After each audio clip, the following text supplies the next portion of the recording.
ഒരിത്തിരി പകയും പിണക്കവും കോപവും അല്പം ദുശീലങ്ങളും എല്ലാ മനുഷ്യരിലുമുണ്ട്. അതുകൊണ്ടല്ലേ പത്രോസ് മഹാപുരോഹിതന്റെ ദാസനെ വെട്ടിയതും ദാവീദ് ഉപായത്തിൽ ഊരിയാവിന്റെ ഭാര്യയെ സ്വന്തമാക്കിയതും?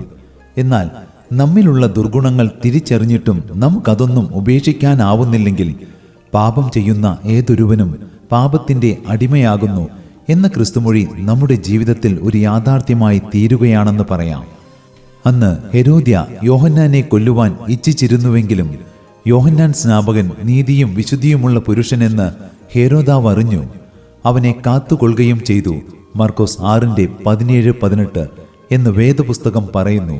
എന്നിട്ടും ഒടുവിൽ ഹെരോദാവ് യോഹന്നാനെ ശിരച്ഛേദം ചെയ്തു. കാരണം അവൻ അത്രമാത്രം ജഡമോഹത്തിനടിമപ്പെട്ടിരുന്നു. ഒടുവിൽ അതവന് കെണിയായി തീരുകയും ചെയ്തു.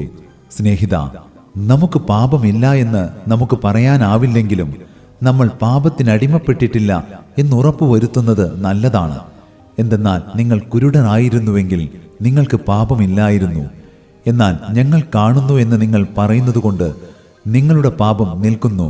യോഹന്നാൻ 9:41 എന്ന് കർത്താവ് പറഞ്ഞിട്ടുണ്ടല്ലോ.